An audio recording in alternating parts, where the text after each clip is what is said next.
इंसान परेशान है। जीडीपी किसी इंसान का नाम हो तो ले आओ, उससे बात कर लेंगे। हमारा ताल्लुक मनुष्य से है, कॉन्सेप्ट से नहीं है। अब मरने के बाद क्या होता है, किसी ने देखा तो है नहीं, तो आदमी उस उम्मीद में सारे नियम कायदों का पालन करता चला गया। हाँ हाँ पंडित जी बताइए और क्या करना है। और फिर धीरे से फुसफुसा के पूछा, अप्सरा बढ़िया वाली मिलेगी ना। भारत ने कहा एक तीसरी चीज भी संभव है। तो कह रहे हैं जीते जी वो सब पाया जा सकता है जो तुम्हें कभी कोई स्वर्ग भी नहीं दे सकता। कोई मर जाता है तो हम कहते हैं इनको निर्वाण प्राप्त हो गया। मर जाने से निर्वाण मिल जाएगा? इतना सस्ता है निर्वाण। लोगों को कहते सुना होगा ये ज़मीन का इतना टुकड़ा मेरा है, किसी को कहते सुना है आसमान का उतना टुकड़ा मेरा है। यही दिक्कत होती है। आसमान चूंकि सबका होता है इसीलिए किसी का नहीं होता। तो लेकिन हम जैसे होते हैं वही तो वृत्ति हमारे अहंकार की है ना। वो कहती है छोटा चलेगा पर अपना चाहिए, सीमित चलेगा पर निजी चाहिए, सीमित चलेगा पर निजी चाहिए। वही जैसे कि कोई कहे कि बाप दादाओं की 32 कमरे की हवेली है लेकिन उसमें पूरा कुनबा रहता है, तो मियाँ बीवी बोले 2 BHK चलेगा पर अपना तो होगा। तो अहंकार यही है कि 32 कमरों का छोड़ के 2 कमरे का उठा लिया, ये बोल के कि अपना तो है, निजी है। समझ में आ रही बात? तो खुद को तैयार कर लिया। अब खुद को तैयार तो कर लिया पर बुरे फंसे। खींच दो आसमान में सीमा तो भी वो तो है ही आसमान, और सीमा के साथ आकाश का कोई मेल बैठता ही नहीं। यही मनुष्य की बुनियादी बेचैनी है। आसमान और सीमाएं एक साथ नहीं चलती। आसमान और सीमाएं एक साथ, और हमने आकाश में सीमा खींच दी है। आकाश वेड सीमा, सीमा वेड आकाश, ये नहीं चलता, चल ही नहीं सकता। यहाँ से शुरू होता है कामना का खेल। जाओ उधर से ले आओ, कुछ बाहर से ले आओ, घर में रख लो। घर ठूस लिया पूरा दुनिया भर की चीज़ों से, दोनों तरह का घर, ये वाला घर भी और ये वाला घर भी। घर पूरा भर लिया 50 तरह की चीज़ों से, लेकिन उससे बात कुछ बनेगी नहीं, क्योंकि करना ये नहीं था कि चीज़ें अंदर ले आएं। करना ये था कि दीवारें हटाएं। दीवारें हट जाएं सब कुछ सुलभ हो जाएगा, लेकिन वजूद मिट जाएगा। वजूद हमें बड़ा प्यारा होता है, वजूद हमें बहुत प्यारा होता है। तो मैं खड़ा होता ही है कैद में। जब तक 4 दीवारों की कैद नहीं होगी तब तक मैं नहीं खड़ा हो सकता। लगभग असंभव है।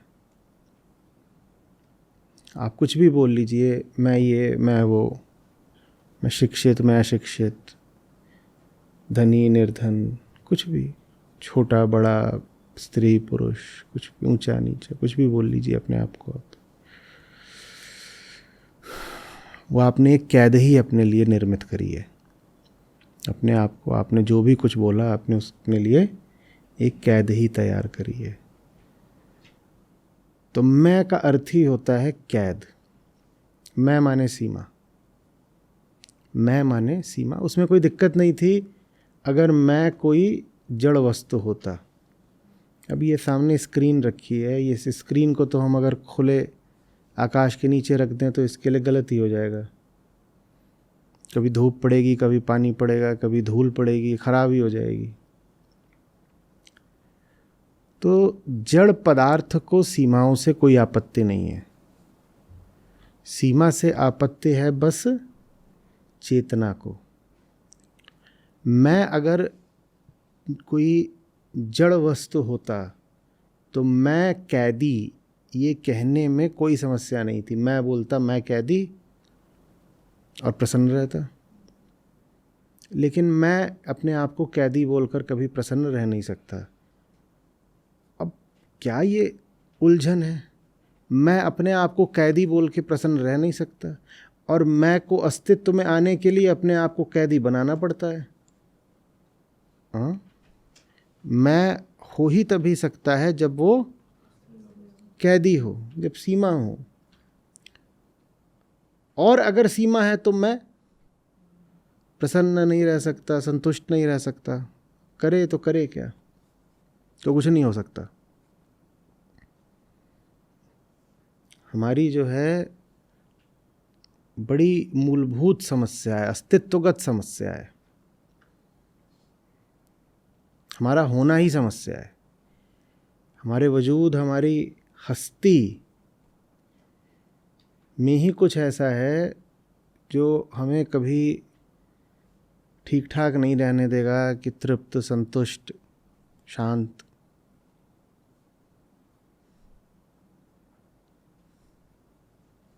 मिटते हुए डर लगता है और नहीं मिटेंगे तो बेचैन जिएंगे। तो चुनो क्या चाहिए? या तो डर चुन लो, डर माने डर का सामना, या बेचैनी चुन लो। और दोनों ही चुनाव कोई बहुत प्रिय तो नहीं लगते। दोनों ही चुनावों में से कोई ऐसा तो नहीं लगता जिसको व्यक्ति बड़ी प्रसन्नता के साथ ग्रहण करे। तो इधर जाएं कि उधर जाएं? सांपनाथ इधर, इधर नागनाथ, किसको चुने? समझ में आ रही बात? तो सब सोचने समझने वालों ने, ज्ञानियों ध्यानियों ने इस समस्या पे बड़ा विचार किया। ये समस्या रोटी की समस्या नहीं है, ये समस्या कोई सामाजिक समस्या नहीं है, ये राजनीति की समस्या नहीं है। इसका ताल्लुक ना अर्थव्यवस्था से है, ना सामाजिक व्यवस्था से है। इसका ताल्लुक किसी और ज़्यादा बुनियादी चीज़ से, हमारे होने से है। समाज तो तब होगा ना जब इंसान होगा। इस समस्या का संबंध इंसान के अस्तित्व से ही है।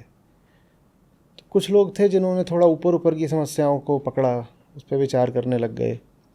उदाहरण के लिए कि समाज का संगठन किस तरह से होना चाहिए। हाँ भाई, कौन से वर्ग बनेंगे, कौन से वर्ण बनेंगे, कौन क्या काम करे। कुछ लोगों ने ये समस्या पकड़ी, कुछ लोगों ने ये समस्या पकड़ी कि अरे ये ऊपर छत सफ़ेद दिख रही है और ये खंभा काला दिख रहा है, ये कैसे है? कुछ काला कुछ सफ़ेद कैसे दिखता है? तो उन्होंने कहा चलो अब हम देखें कि रंगों के पीछे विज्ञान क्या है। किसी ने कोई और समस्या पकड़ी, किसी ने कहा मानव देह होती है। तो आदमी था, घूम रहा था, अचानक छींकने लग गया। तो छींकने कैसे लग गया, क्या हुआ? कोई चीज़ उसके शरीर से निकल गई या कोई चीज़ उसके शरीर में प्रवेश कर गई, ये छींके कैसे आने लग गई? किसी ने कहा इस समस्या पर विचार करेंगे। तो सबने अलग अलग तरीके के अपने लिए विषय चुने।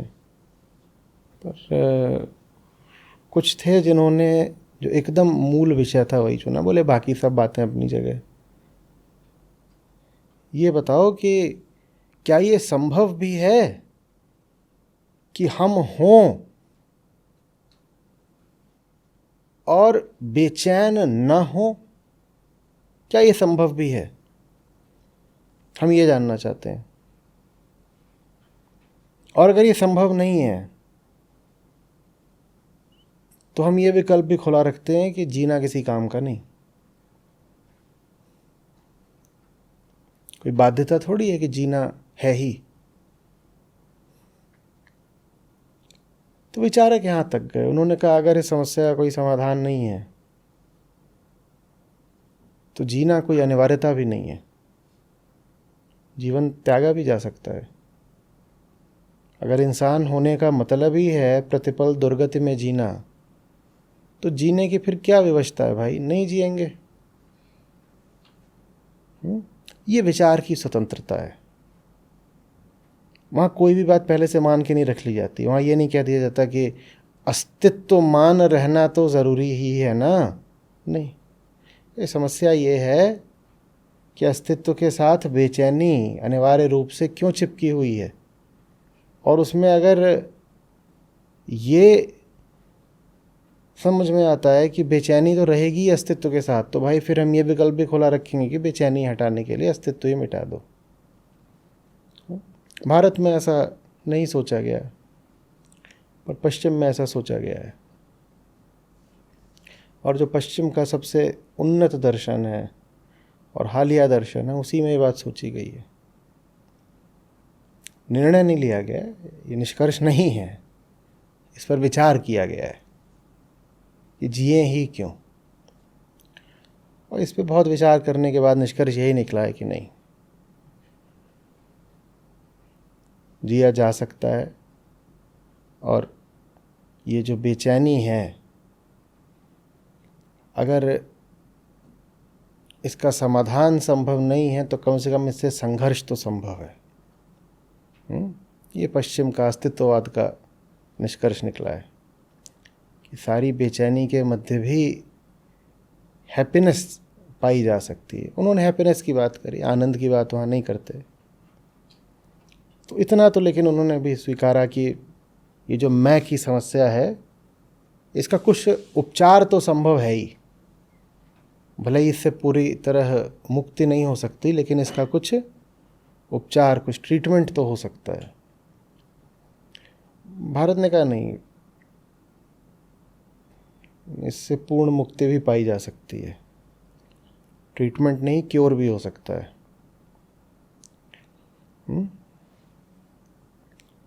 ये है संभव। आपको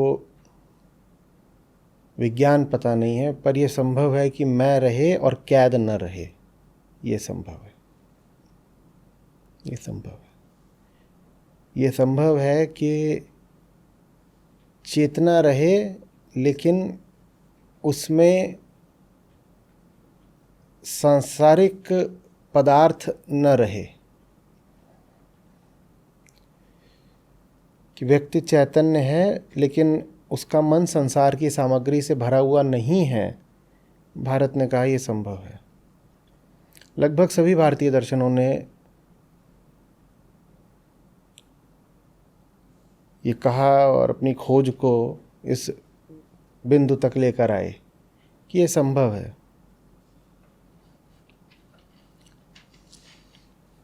हमने कहा ना, जैसे ही सीमा खिंचती है, सीमा के बाद क्या शुरू होता है?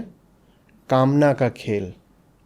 क्योंकि आप अपूर्ण हो तो अपनी अपूर्णता को आप मिटाना चाहते हो इधर उधर से सामग्री ला करके, कि घर को भर लो किसी तरीके से। घर माने मन, मन को भर लो किसी तरीके से। और कैसे होगा? सूना है घर, सामग्री तो लानी पड़ेगी, और सामग्री लेकर के आओ तो वो जो सामग्री लेकर के आते हो वही मन की विक्षिप्तता बन जाती है।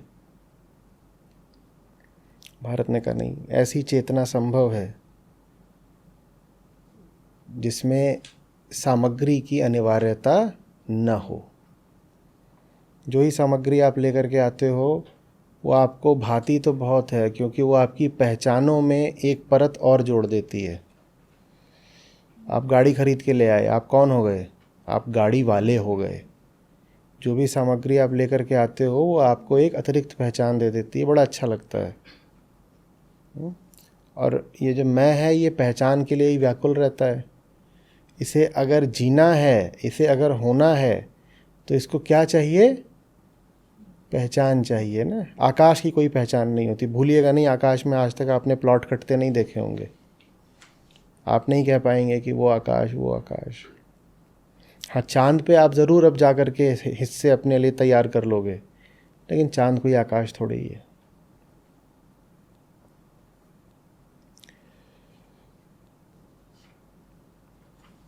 क्या ये हो सकता है कि मन ऐसा हो जाए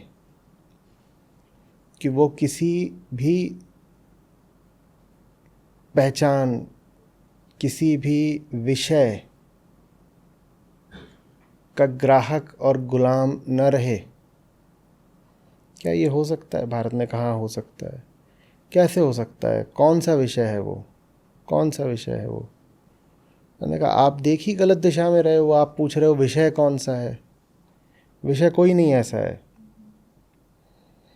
और अगर आप यही देखते रहोगे कि कौन सी चीज़ बाहर से ऐसी अंदर अपने ले आऊँ कि मेरे घर की बेचैनी मिट जाए, तो आप ज़िंदगी भर तलाशते रहो, आपको वैसी कोई चीज़ मिलेगी नहीं। कोई विषय ऐसा नहीं है जिसको मैं के साथ जोड़ दो तो मैं की पीड़ा मिट जाए। कोई भी विषय ऐसा नहीं है। अब ये भारी निराशा का वक्तव्य है और बहुत बड़ा दिल चाहिए इस वक्तव्य को स्वीकार करने के लिए, इससे गुजरने के लिए। तो भारतीय दर्शन ने वो साहस दिखाया है। साहस दिखाया क्या है? बाहर कोई भी विषय ऐसा नहीं है। तुम हटाओ अपनी सारी आशा।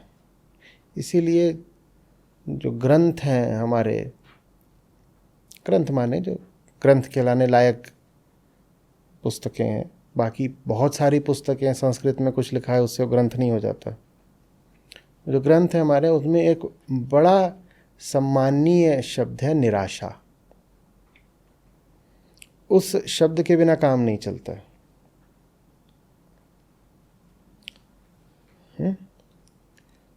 टोटल डिसअपॉइंटमेंट, और जो टोटल डिसअपॉइंटमेंट है उसके बिना टोटल डिसइल्यूजनमेंट नहीं हो सकता।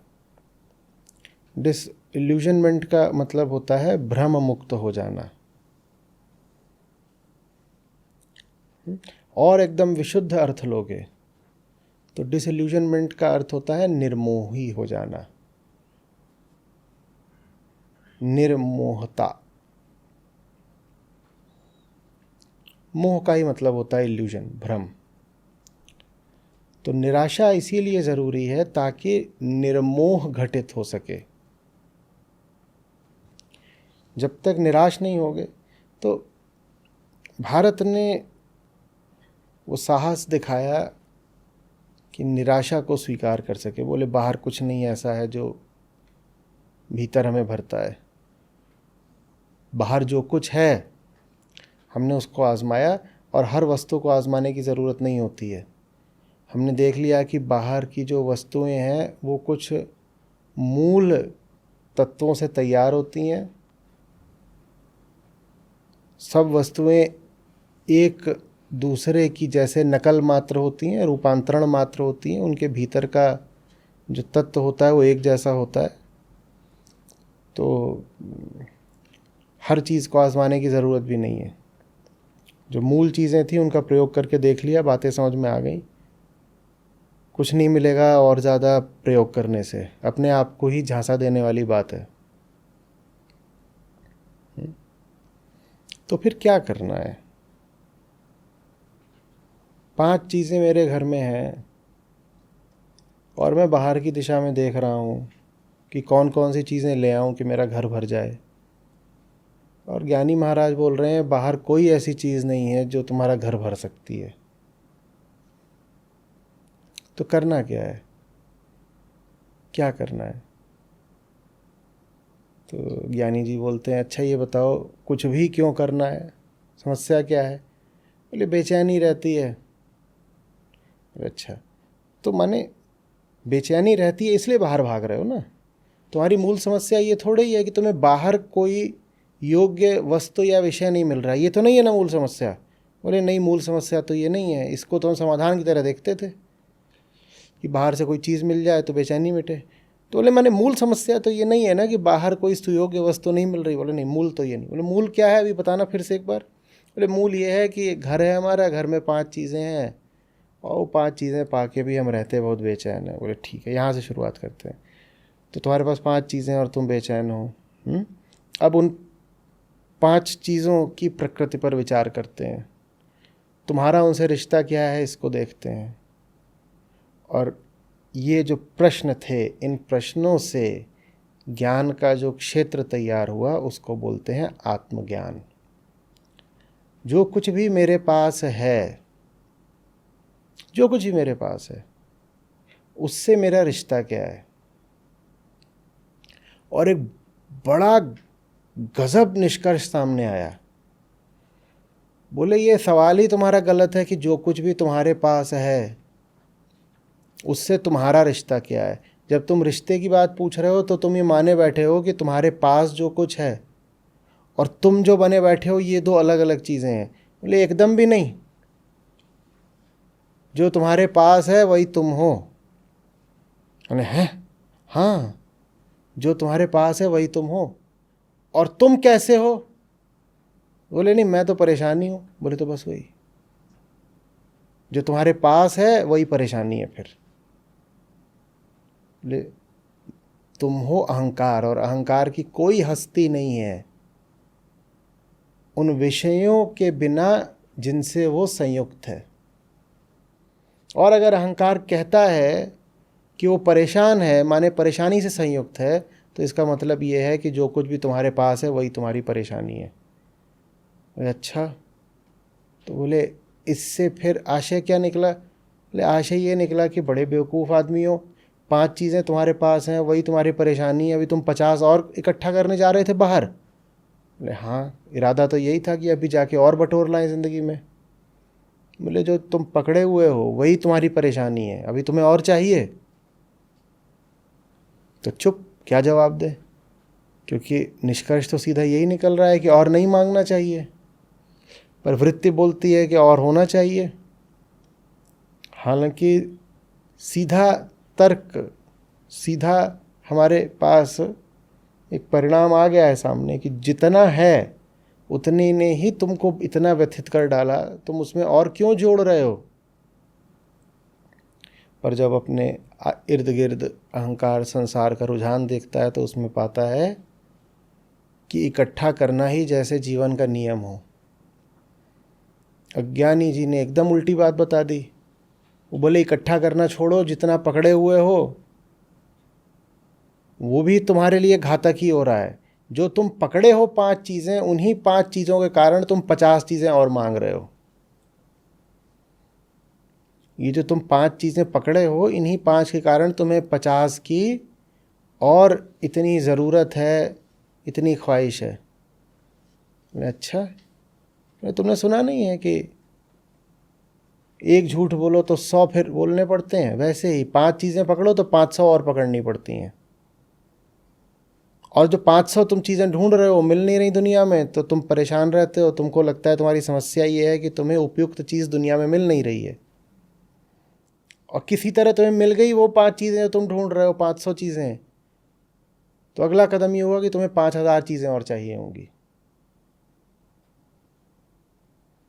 जो तुम्हारे पास है वो तुम्हें संतुष्टि नहीं देता, वो तुम्हें और नई नई कामनाएं देता है।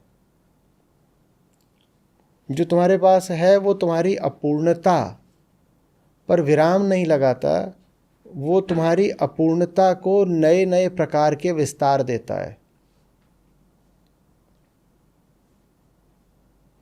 आपके जीवन में जो कुछ भी है, आप थोड़ा सोचिएगा, किसी छोटी चीज़ से शुरुआत कर लीजिए, बड़ी चीज़ से नहीं। देखिए कि ज़्यादातर कुछ जो आप पकड़ कर बैठे हो, उसने क्या आपको मजबूर नहीं किया है 5 और चीज़ें पकड़ने के लिए?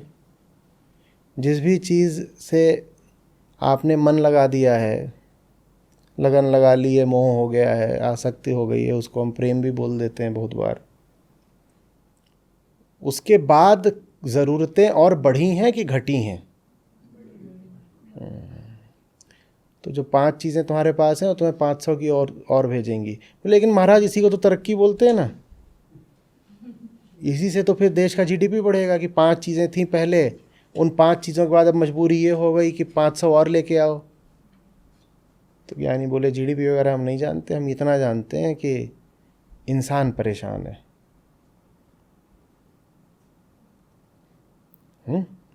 जीडीपी किसी इंसान का नाम हो तो ले आओ, उससे बात कर लेंगे। हमारा ताल्लुक मनुष्य से है, कॉन्सेप्ट से नहीं है। मानव शास्त्र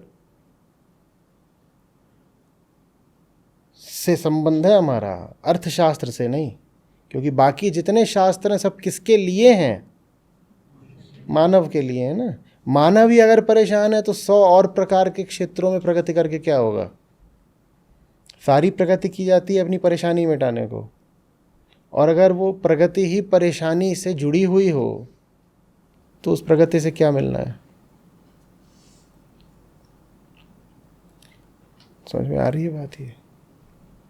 तो भारत ने अपने आप से पूछा कि मेरी समस्या शुरू कहाँ से हो रही है। ये बड़ा बड़ा मौलिक सवाल है। बोले समस्या शुरू ही तुम्हारी सीमाओं से हो रही है, और एक बार सीमा खींच लेने के बाद तुम चाहो कि किसी भी प्रकार कुछ और आड़ा तिरछा खींच के, लंबा या गोला खींच करके तुम बच जाओगे तो बच नहीं सकते। कुछ बन करके जो तुमने परेशानी खड़ी करी है उसका समाधान कुछ और बन जाना नहीं है ना। एक रोग का समाधान दूसरा रोग नहीं होता। क्या होता है?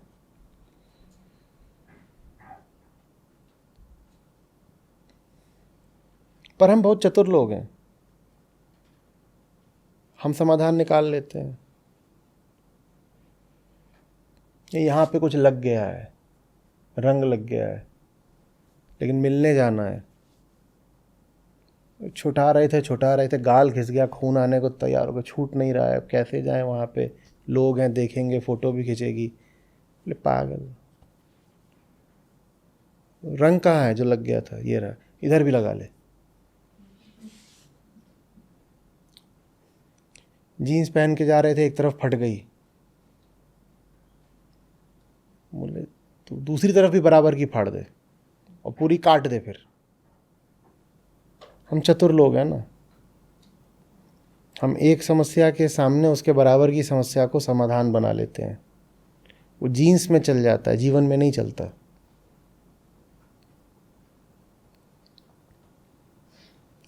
समझ में आ रही है बात ये?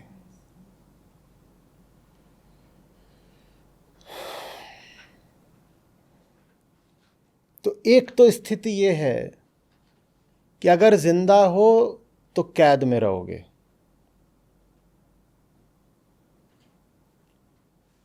और बहुत लोगों ने, बहुत समाजों ने, बहुत दर्शनों ने इस स्थिति के आगे घुटने ही टेक दिए।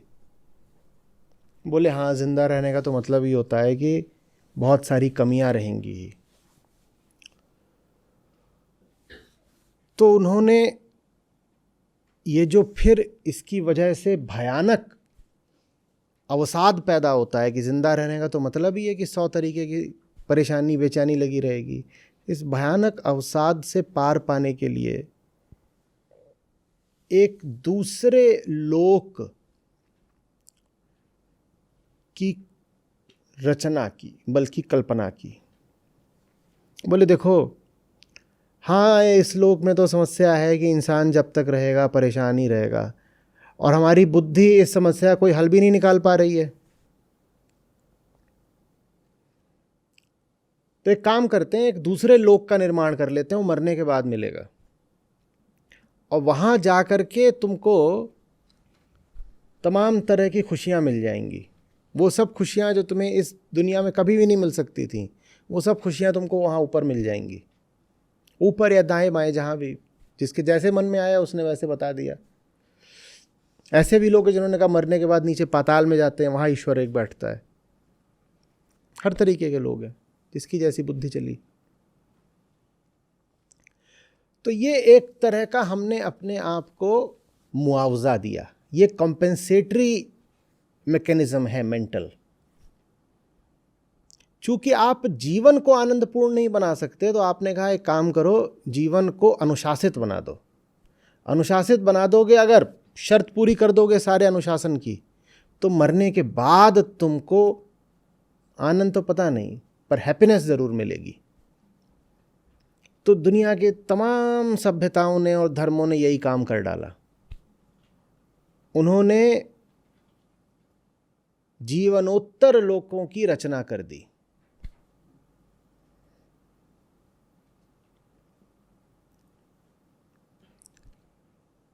उन्होंने कहा मृत्यु के बाद मिलेगा, मृत्यु के बाद मिलेगा। ठीक है, तो बोले अब दो बातें होती हैं, एक तो जीवन है जिसमें दुख निश्चित है, ये तो क्या है, ये तो दुखालय है, और यहाँ तो तुम आए ही हो दुख झेलने के लिए, मरो मरदूदों। तो बोले यहाँ दुख तो झेल ही रहे हो। और ये भी समस्या आती थी कि लोग दुख झेलते थे तो कूद कूद करके भोग करने की कोशिश करते। जितना दुखी होता है वो उतना भोग के लिए कूदता है, तड़पता है। बोले देखो दुखी तो तुम हो ही, लेकिन थोड़े अनुशासन में चलो। तो धर्म ने 100 तरीके की मर्यादाएं बता दी, वर्जनाएं बता दी। बोले ये सब तुम करो, और ये करने से सामाजिक लाभ हुआ, क्योंकि दुखी आदमी के साथ खतरा होता है कि वो सारी वर्जनाएं तोड़ देगा, अराजक हो जाएगा, सब नियम कायदे तोड़ देगा। उसका जो दुख है वो कहेगा दुख में तो हूँ ही मैं, और मेरा दुख अगर दुकान लूट के दूर होता है तो मैं जा रहा हूँ दुकान लूटने, पुलिस डंडा मारेगी, उससे क्या मिलेगा? दुख। दुख तो अभी भी है, तो दुख तो अभी भी है, तो मैं जा रहा हूँ दुकान लूटने। दुख तो अभी भी है, तो जितनी तरीके की व्यवस्थाएं बनी हुई हैं मैं इनको तोड़ ही देता हूँ ना। तो सामाजिक व्यवस्था चलाने के लिए एक दूसरे लोक की कल्पना बड़ी आवश्यक हो गई।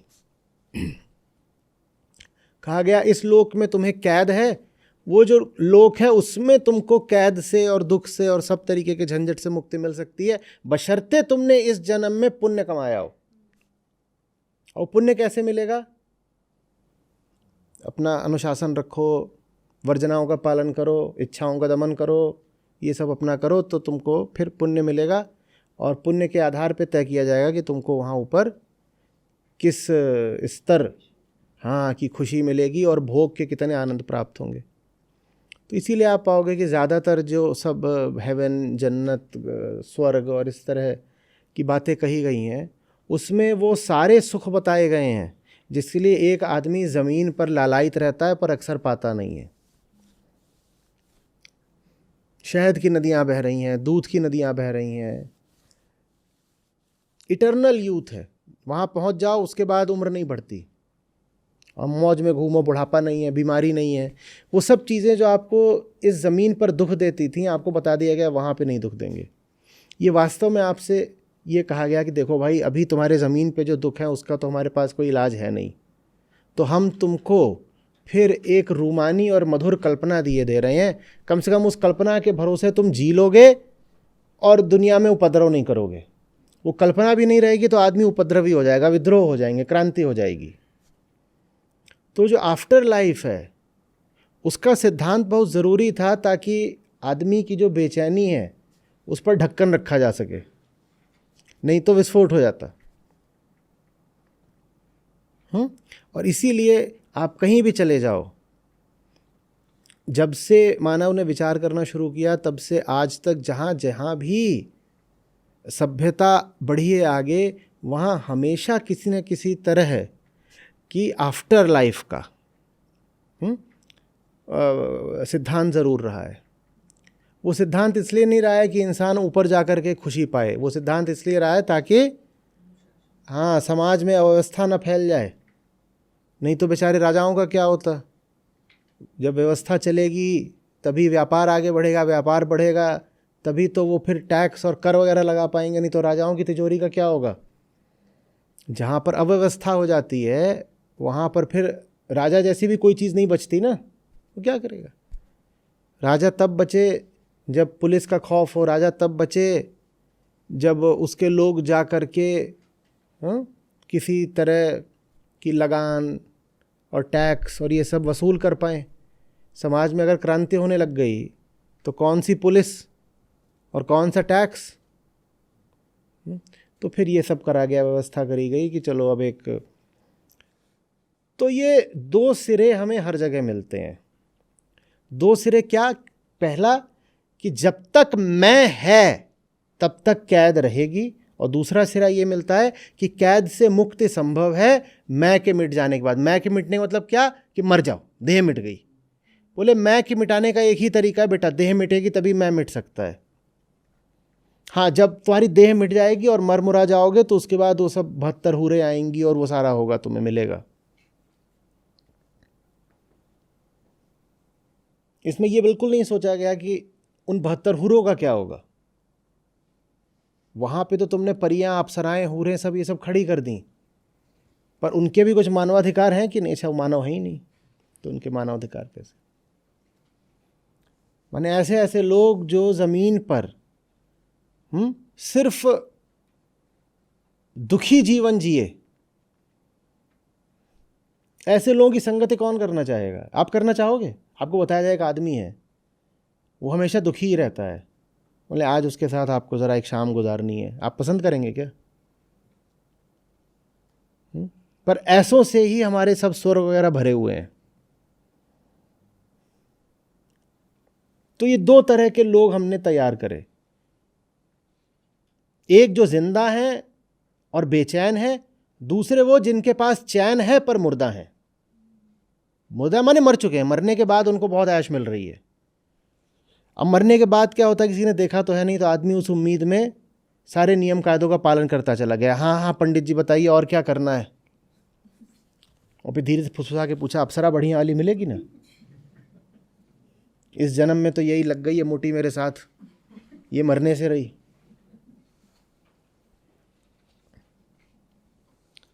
समझ में आ रही बात? तो ये किस्सा चलता रहा, हर जगह चलता रहा, सिर्फ भारत में, और भारत में भी सिर्फ वेदांत में ऐसा हुआ। या सिर्फ वेदांत नहीं कहूँगा, वो सारे दर्शन जो वेदांत से मेल खाते हैं, माने सारे ही लगभग आस्तिक दर्शन, उसमें आप बौद्ध और जैन दर्शन को भी जोड़ दीजिए, सिर्फ भारत ने ऐसा कहा कि इन दो के अलावा एक तीसरी संभावना भी है।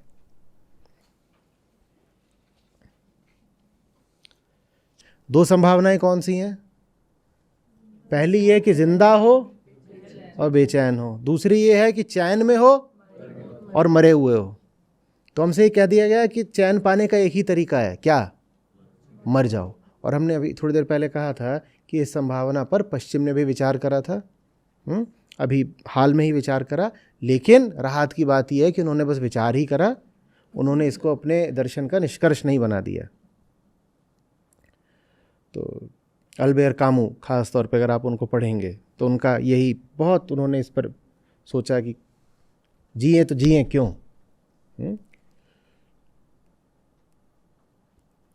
भारत ने कहा एक तीसरी चीज भी संभव है। दो चीजें क्या हैं? जिंदा हो और बेचैन हो, और चैन है लेकिन मरे हुए हो। भारत ने कहा एक तीसरी चीज भी संभव है, जिंदा हो और चैन है, जिंदा हो और चैन है। और जैसे ही आपने कह दिया कि ये तीसरी संभावना है, उसके बाद किसी भी स्वर्गलोक की, किसी पुनर्जन्म की कोई ज़रूरत नहीं बची। क्योंकि आप पुनर्जन्म चाह किस लिए रहे थे कि अभी ये भी अच्छा सा कर लो तो आगे पैदा होगे सेठ के घर में। बोले सेठ के घर में क्या मिलेगा पैदा होके? आनंद मिलेगा, वो अभी मिल सकता है। अब ज़रूरत है क्या अगले जन्म की प्रतीक्षा की? नहीं, प्रतीक्षा की अब कोई ज़रूरत ही नहीं बची। अगले जन्म में जो मिलना था वो अभी मिल सकता है, तो अगले जन्म की कौन परवाह करेगा? क्या हो गया? क्यों इतना दान कर रहे हो? मंदिर के सामने खड़े हो जाते हो, हर शनिचर को लगे हो, कंबल बांट रहे हो, पैसा बांट रहे हो, क्यों कर रहे हो? बोले स्वर्ग में सीट आरक्षित करा रहे हैं। बोले स्वर्ग तो ठीक है, वहाँ मिलेगा क्या? बड़ा संतोष, बड़ा आनंद मिलता है। यहाँ पे तो ऐसा लगता है जैसे जंजीर से बंधे हुए हों। बोले वो जो जंजीरें हैं अगर इसी जन्म में टूट सकती हों, जीते जी टूट सकती हों, तो भी तुझे स्वर्ग चाहिए क्या? बता सेठ जी। बोले नहीं, फिर क्या करना स्वर्ग का? फिर तो स्वर्ग से बेहतर है कि अभी मिल जाए। बोले हाँ हो सकता है। और जैसे ही ये बात उन लोगों ने सुनी जिनका निहित स्वार्थ था वो कंबल बांटने और दान वाले कार्यक्रम में, उन्होंने कहा नहीं नहीं नहीं, सुनना नहीं, सुनना नहीं, सुनना नहीं। पर फिर भी कुछ लोगों ने सुन लिया। उनमें से एक वो है जिनके बोल आज हमारे समक्ष हैं। वो कह रहे हैं जीते जी वो सब पाया जा सकता है जो तुम्हें कभी कोई स्वर्ग भी नहीं दे सकता।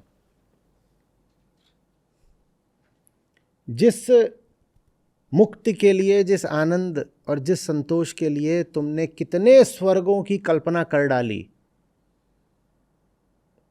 वो अभी संभव है। न सिर्फ जीते जी संभव है बल्कि इसी क्षण संभव है। बताओ चाहिए, मंजूर है सौदा?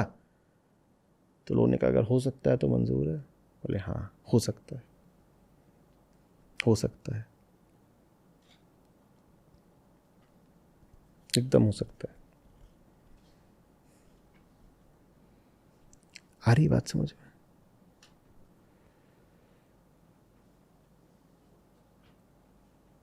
कैसे हो सकता है?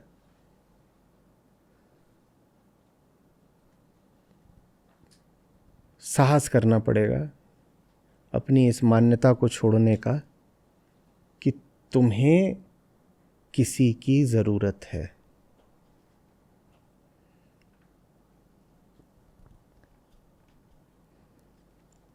और किसी से आशय है पूरी प्रकृति का एक एक विषय।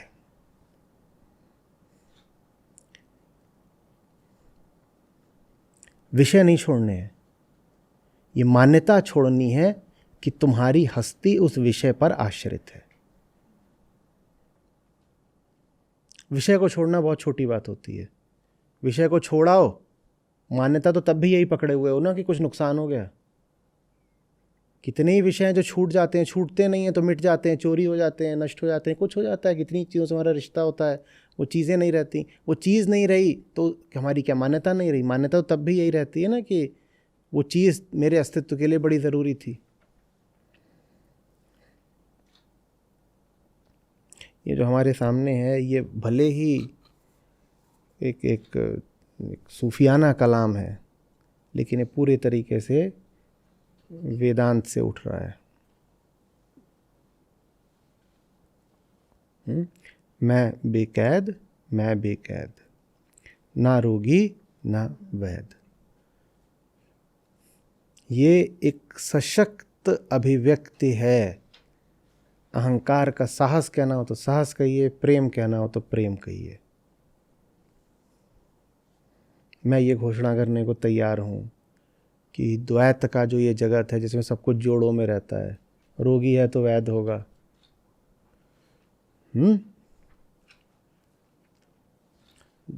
विष है तो दवा भी मिलेगी कहीं। यहाँ सब कुछ जोड़ों में पाया जाता है। बोले मैं पूरे साहस के साथ ही उद्घोषणा कर रहा हूँ कि मुझे अपने अस्तित्व के लिए कोई रेखा खींचने की ज़रूरत नहीं है, किसी दीवार की ज़रूरत नहीं है, किसी पे आश्रित होने की ज़रूरत नहीं है। मैं न सिर्फ जी सकता हूँ बल्कि पूरे आनंद में जी सकता हूँ अनाश्रित। मुझे किसी का सहारा नहीं चाहिए, किसी का भी नहीं चाहिए, न भौतिक न मानसिक, न संसार का न स्वर्ग का, न इंसान का न भगवान का, किसी का नहीं चाहिए। मुझे किसी का सहारा नहीं चाहिए।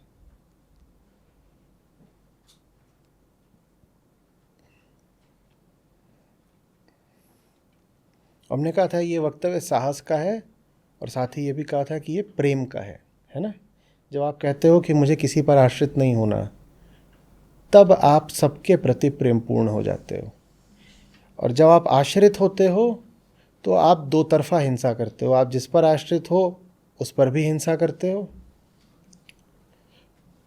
और जिनसे आपका स्वार्थ का रिश्ता नहीं, माने जिनसे आपका कोई आश्रयता नहीं, उन पर तो हिंसा करोगे ही करोगे। जो मुक्त है सिर्फ वही प्रेम कर सकता है। जो बंधन में है वो सिर्फ स्वार्थ ही जानेगा। क्या करेगा बंधन वाला? प्रेम के लिए सबसे पहले अपनी फिक्र पीछे छोड़नी होती है। जो बंधन में है उसकी तो मजबूरी रहेगी सबसे पहले अपनी फिक्र करना। जो डरा हुआ है वो पहले अपने आप को बचाएगा या दूसरे को सहारा देगा? तो प्रेम बस वही कर सकता है जो मुक्त हो, जिसमें डर ना हो, जिसको किसी पहचान की दरकार ना हो। मैं बेकैद, ये वो तीसरी संभावना है जिसकी हमने बात करी कि मैं हो सकता है, मैं हो सकता है, अहम हो सकता है बिना कैद का। नहीं तो हमें तो ये बताने वाले बहुत हैं कि अगर मैं है तो कैद है, और अगर कैद से मुक्ति चाहिए तो मरी जाओ। देखते नहीं हो आम भाषा में जिसे हम बोलते हैं लोक संस्कृति, अपसंस्कृति कहना चाहिए उसको, पर चलो लोक संस्कृति, लोक सत्य क्या चलते हैं। कोई मर जाता है तो हम कहते हैं इनको निर्वाण प्राप्त हो गया। मर जाने से निर्वाण मिल जाएगा? इतना सस्ता है निर्वाण? कोई मर जाता है कहते ब्रह्मलीन हो गए हैं? मर जाने से ब्रह्मलीन हो जाओगे? तो फिर तो भगवत गीता की क्या जरूरत थी? वो बता रहे हैं कि पार्थी ये होती है ब्राह्मी स्थिति। पार्थ को ब्रह्मलीन ही कर देते। इतना क्या समझा रहे हैं पार्थ ब्राह्मी स्थिति? पर ये हमारी भाषा, ये हमारे सिद्धांत हैं। कोई मर जाता है तो उसको बोलते हैं मुक्त हो गया। मर जाने से कौन मुक्त हो जाता है? मोक्ष मिल गया। शमशान घाट को नाम देते हैं मोक्ष धाम। वो जो शव वाले वाहन होते हैं, उन पे मुक्ति वाहन लिख देते हैं। पागल। मर जाने से मुक्ति मिलती है? मुक्ति की तो संभावना ही खत्म हो गई मर जाने से। जो मर गया वो तो मुक्ति से चूक गया। मुक्ति तो सिर्फ जीते जी मिल सकती है। ये बात वेदांत ने कही है आपसे। मुक्ति की बात और जगहों पर भी हुई है, पर वहां मुक्ति की वही बात हुई है, मर जाओ मुक्ति मिल जाएगी। नहीं, मरने पर कुछ नहीं मिलता, बस राख हो जाते हो। मुक्ति तो सिर्फ एक ही स्थिति में मिल सकती है, जब जीवन है। जब जीवन है, चेतना है ना बंधन में। मुक्ति का आनंद और स्वाद ही तब है जब चेतना रहे लेकिन बंधन न रहे, मैं रहे लेकिन कैद न रहे। तो मैं बेकैद। ये नहीं कि मैं है ही नहीं, जब मैं ही नहीं है तो कैद नहीं है, तो बोल रही है क्या है, तो देखा मुक्त हो गया। फिर तो हर मरीज का इलाज ही यही है कि उसको मार डालो। बोले न रहेगा मरीज न रहेगा मर्ज। बीमारी जड़ से मिटा दी, अब कभी लौट के नहीं आएगी, ऐसा इलाज किया है। क्या इलाज किया है? बोले पक्का बता रहे हैं, ये दोबारा कभी बीमार पड़ ही नहीं सकता। साफ। ये कौन सा इलाज है? लेकिन धर्मों ने हमें यही इलाज दिया है। वो बोले पूरा जो अपना जीवन है वो नैतिक तरीके से बिताओ, एकदम मरे मरे, उसके बाद बढ़िया गर्मा गर्म स्वर्ग मिलेगा। और जीवन तुम्हारा जितना ठंडा होगा स्वर्ग उतना हॉट मिलेगा। एकदम ठंडे हो जाओ। और अगर कोई आदमी ऐसा दिखाई दे जाए जो अभी पूरा मरा नहीं है, जिसमें अभी थोड़ी गर्मी बाकी है, तो उसको बोलो पापी नास्तिक, तू नहीं बचेगा। और जो जितना मुर्दा और ठंडा आदमी दिखाई दे, एकदम गिरा हुआ, जाकर के उसके पांव पकड़ लो, बोलो महाराज यही है असली पुण्यात्मा।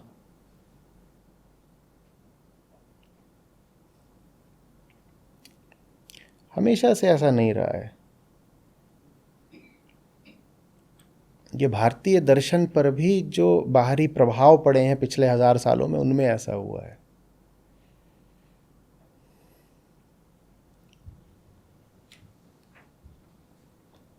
हमेशा से ऐसा नहीं था।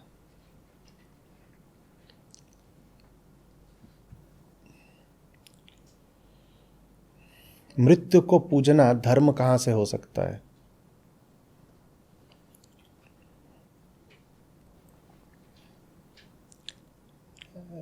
आपने कोई मूर्ति देखी है देवी देवताओं के अवतारों की कि जहाँ वो मरने को तैयार पड़ा हुआ है बिल्कुल? ऐसा देखा है? या बूढ़ा है बहुत और बीमार है, ऐसा देखा है? और बूढ़े भी हुए होंगे, कम से कम अवतार तो बूढ़े हुए होंगे, पर उनके बुढ़ापे की नहीं बनाते हम।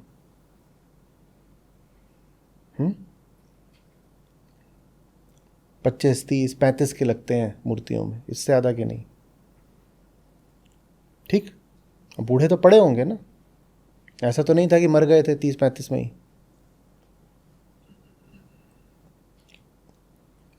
भारतीय दर्शन जीवनमुखी रहा है, लेकिन उस पर जब तमाम तरीके के प्रभाव पड़े तो उसमें फिर ये सब खेल आ गए, ये लोग फलाना ऐसा फलाना वैसा। कम से कम वेदांत ऐसा नहीं है जो बात करे कि मृत्यु के बाद ये सब होगा। वो सब चीज़ें भारत में बाद में प्रविष्ट करी, वो पुराणों में दिखाई देती हैं। पुराणों का बहुत बड़ा हिस्सा इसी बात को समर्पित है कि मरने के बाद का क्या खेल है। और आध्यात्मिक गुरुओं के उसके बाद से पहचान ही ये बन गई कि वो मरने के बाद का ढोल ज़रूर बजाएंगे। और मरने से हर आदमी घबराता है क्योंकि जीवन अधूरा जी रहा होता है। तो जहाँ गुरुजी ने मौत मौत चिल्लाना शुरू करा, तहाँ आदमी ऐसे ही डर जाता है, क्या हो गया, हो गया। पहले मौत आती भी अनजान कारणों से थी, तो ये दावा करना भी आसान हो जाता था कि ये मरा ही इसीलिए क्योंकि ये पापी था, गुरुजी ने श्राप दे दिया था। अब मरा भले हो किसी वायरस से हो, लेकिन उस वायरस की तब तक कोई पहचान ही नहीं थी। विज्ञान ने इतनी तरक्की नहीं करी थी कि पता चल पाए कि आदमी तो मरा वायरस से है। तो जब कारण अज्ञात रहता था तो फिर उसमें कारण ये जोड़ दिया जाता था कि ये हाँ अकाल मृत्यु इसीलिए हुई है क्योंकि पापी था, पूर्व जन्म के कर्म थे इसके गंदे गंदे, या फिर गुरुजी ने श्राप मार दिया था। अभिमंत्रित जल कहते हैं ना, पानी में भी तो कुछ कर दो तो मैं तुम्हें पानी फेंक के मारूंगा, तुम मर जाओगे। यानी कौन सा है, हेवी वाटर है, रेडियो एक्टिव, क्या है? तो ये सब चलता था। आप जी सकते हो,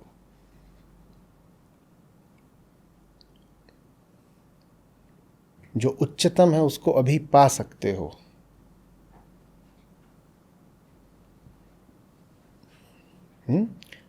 और जीवन मिला ही इसीलिए है कि आप उच्चतम को अभी अपने लिए उपलब्ध कर पाओ। अभी न कल्पना न कहानी।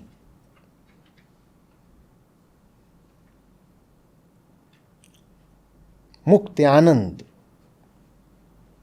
जीवन, जवानी अभी। हाँ, सब हो सकता है। वो जो कुछ भी आपको बांध कर रखता है, दुख देता है, कष्ट देता है, वो मान्यता ही ज्यादा है।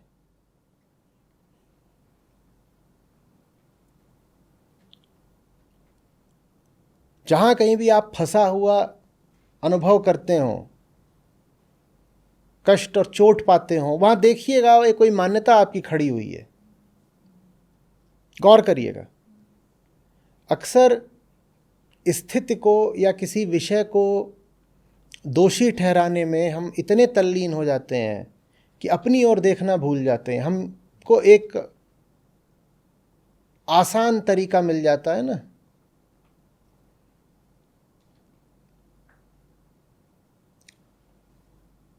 अपनी हालत का बयान करने का।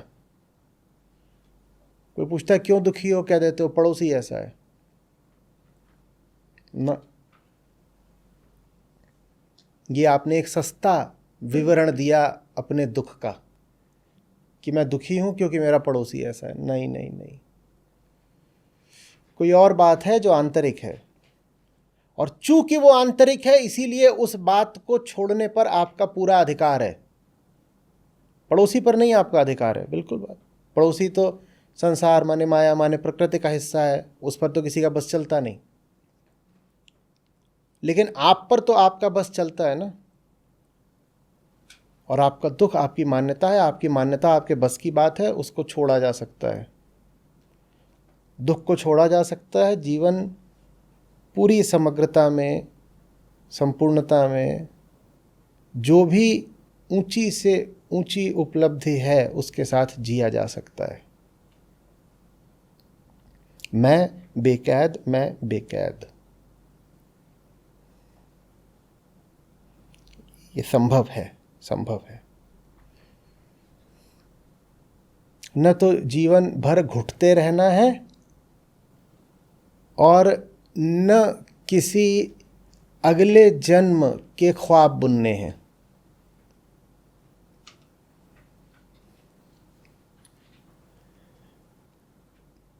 और साधारण भाषा में कहो तो न तो अपनी वर्तमान स्थितियों के सामने घुटने टेक देने हैं और न ही भविष्य के आश्रित रहना है। अगला जन्म माने भविष्य।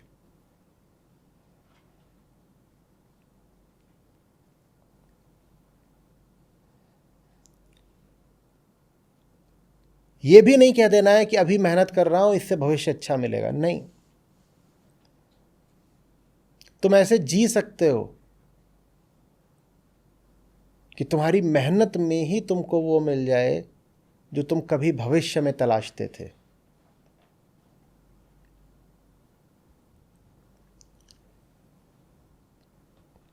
कि कर्म में ही वो आनंद मिल जाए जो आम आदमी कर्मफल से चाहता है।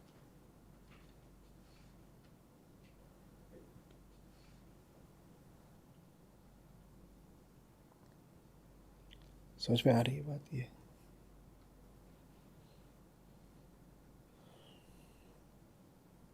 बड़े विद्रोह का वक्तव्य है। घुटते क्यों रहे हम?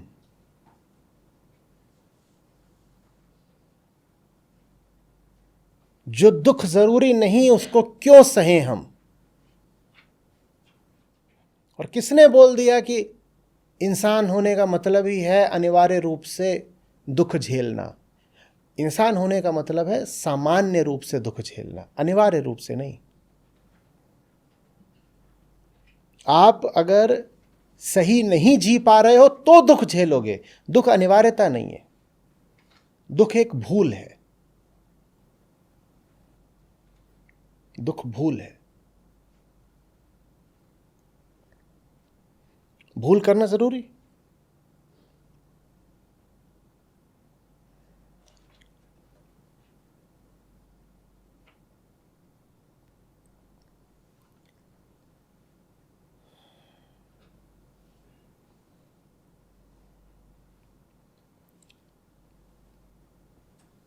मुझे भविष्य का सहारा नहीं चाहिए।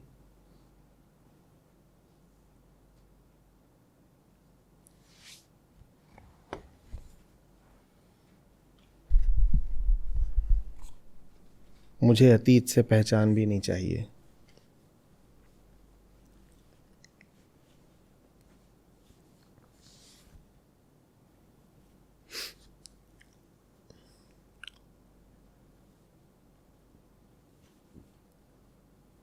मृत्यु नहीं मुक्त करेगी। मुझे मान्यता से मुक्त होना है।